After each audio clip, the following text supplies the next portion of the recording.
Good morning. I call the Conference Committee on House File 100 to order.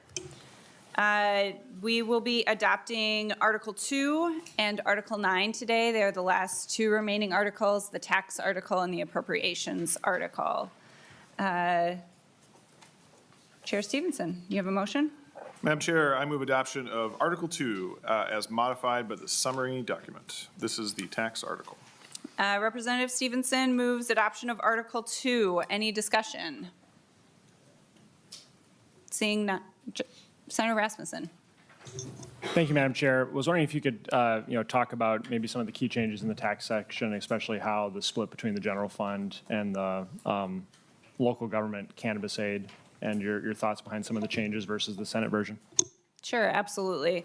Members and for members of the public, we landed on a 10% tax total for the cannabis bill, which was the Senate position going in. The House position had a lower tax rate. We also, in the Senate position, had 25% of that going to local governments. It is now at 20%, which was the previous agreement I had made with the cities and counties and the discussion we had going in. So that is where we landed on that. Other questions, discussion? All in favor, say aye. Aye. Opposed? The motion prevails. Representative Stevenson. Madam Chair, I move adoption of the A39 amendment. This amendment relates to tribal tax agreements. Representative Stevenson moves the A39. Any questions or discussion? Seeing none, all in favor say aye. Aye. Opposed? The motion prevails. Representative Stevenson. Madam Chair, I move the A50 amendment, which is technical changes to the tax article. Members, any discussion on the A50 amendment? This is technical changes to the tax article.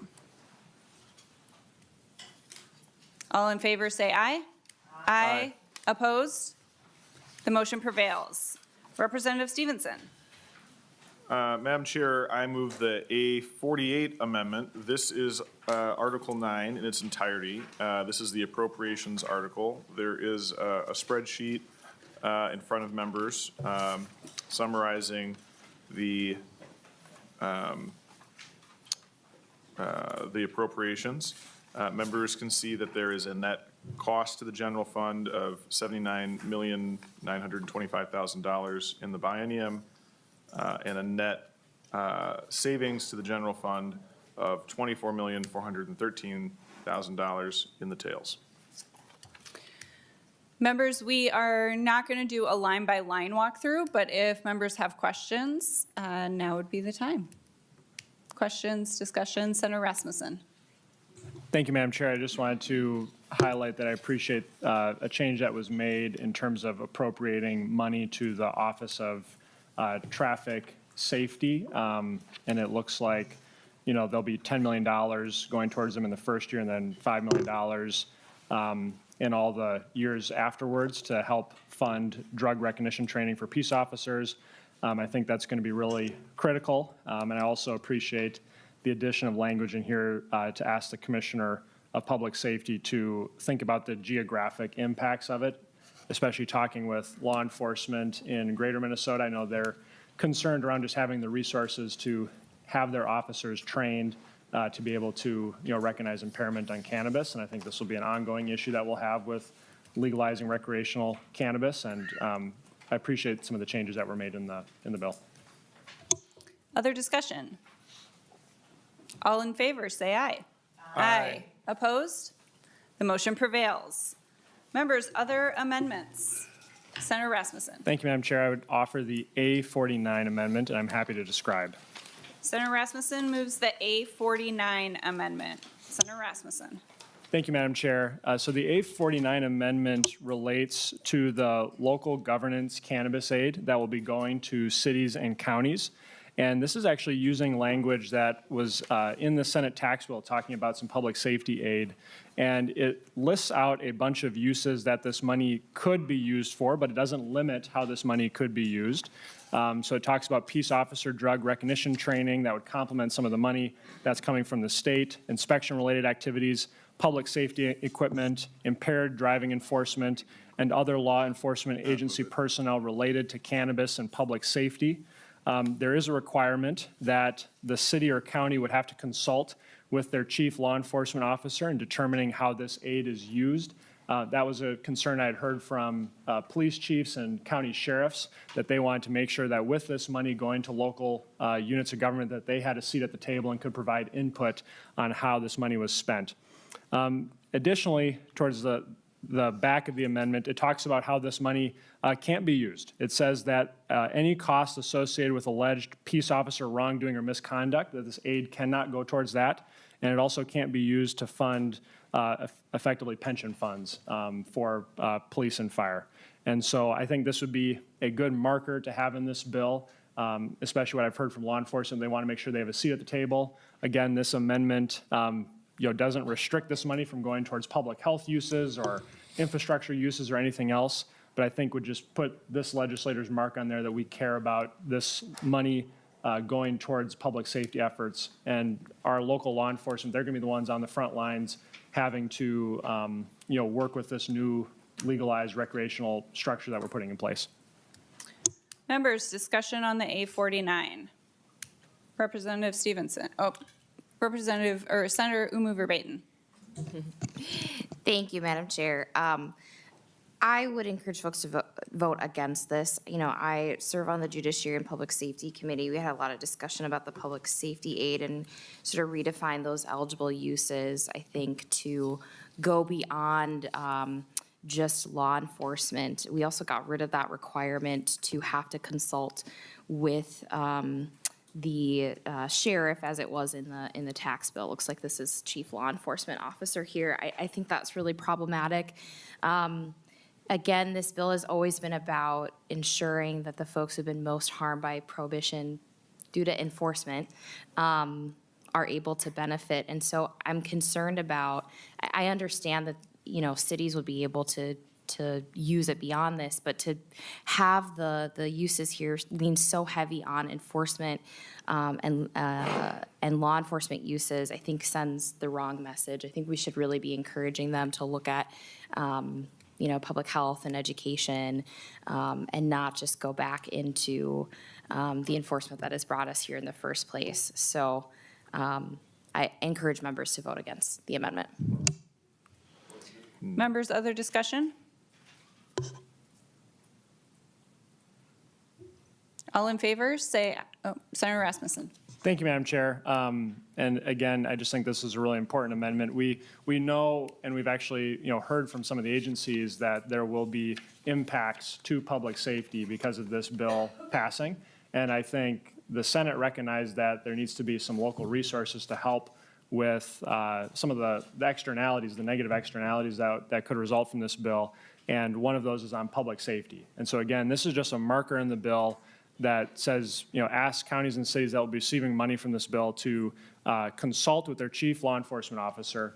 Again, they can use it for virtually whatever they want, but I think this is something that the police chiefs and the sheriffs would appreciate to have a seat at the table as this money goes back in their community. And Madam Chair, I would request a roll call on this. Roll call requested, roll call granted. Any final discussion? The clerk will take the roll. Chair Port, No. Senator Rasmussen, Senator Pa, Senator Umu Verbatim, No. Senator Murphy, Nope. Chair Stevenson, No. Rep. Kozlowski, No. Representative Hansen, No. Representative Hollins, No. Representative West. Aye. With 1 yes from the Senate and 3 noes, and 1 yes from the House and 4 noes, the motion does not prevail. Members, any other amendments? Representative West. Thank you, Madam Chair. I'd like to move the A138 amendment, which you may remember from yesterday.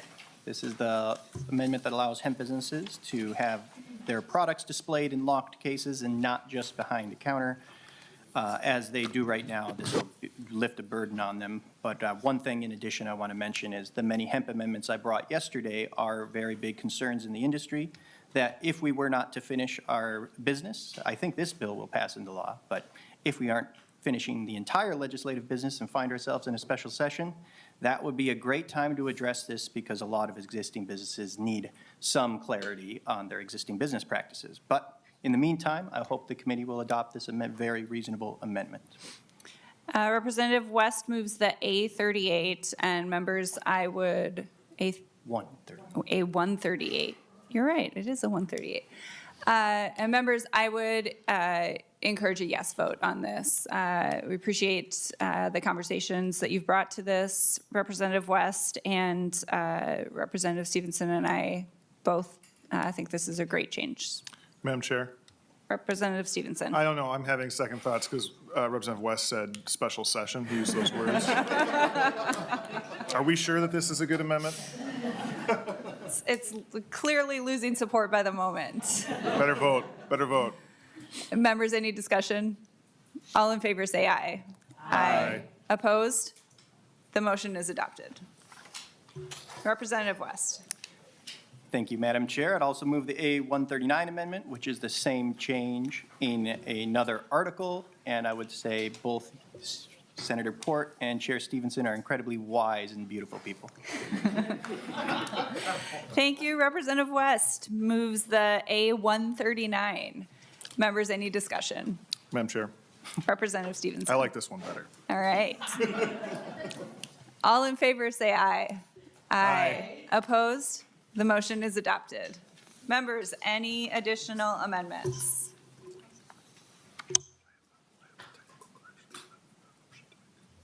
Representative Stevenson. Madam Chair, I move that nonpartisan staff be authorized to make any technical corrections necessary to reflect the will of the committee. Members, all in favor? Aye. Opposed? The motion is adopted. Any additional amendments? Senator Rasmussen.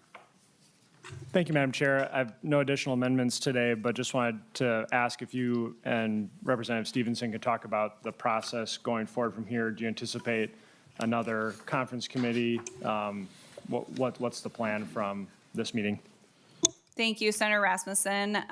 Members and to members of the public who are watching, this will be our last conference committee meeting. We have adopted all of the articles contained within the bill, and now it is our nonpartisan staff's pleasure, pain. I don't know where we're at this time of session. They will be compiling the bill into the conference committee report, which they've been working very hard on. We should expect that conference committee report, members, in your email inbox today, tonight, tomorrow. Please keep an eye out for it. It will be, as conference committee reports have been this year, signed electronically. So we will all be able to do that once it is completed, and then it will be posted at that point. Senator Rasmussen. Thank you, Madam Chair. And if there's, any, non-technical changes that are made to the bill that are different from what we have adopted here in this conference committee, will we have another conference committee to discuss those changes? Thank you, Senator Rasmussen. I'm not expecting any additional changes. Staff has essentially, and leadership has said this bill is locked. There's not time for more changes based on how many hours it's going to take for staff to process this bill. Representative Stevenson, any closing remarks? Thank you, Senator Port. And maybe that's what my closing comment should be. Thank you. It's been such a wonderful thing to work with you on this bill. I cannot imagine having worked on it with anybody else. And it has been an incredible journey, is maybe the euphemism that I want to use, to get this bill to this place. We're over 30 committee hearings between the two of us, and that's not including the 3 conference committee meetings that we've had. The work that has been done by you, by the Senate conferees, by the House conferees, by many members who are not in this room, by many members who have retired from the legislature, by people who never served in the legislature, by people who have never been to the Capitol to get this bill to this place is enormous, and I am grateful for it. Minnesota will be better because of it. So thank you to everyone. Thank you, Representative Stevenson, and I will echo your remarks. This has been a huge team effort through the legislature and through the state of Minnesota. Thank you for all of your work on this for many, many years to get us to this point. Hopefully, we will have a final conference committee report for you within the next day or two, and then Representative Stevenson and I remain absolutely committed to getting this bill passed this year. With no further business in front of the conference committee, we are adjourned.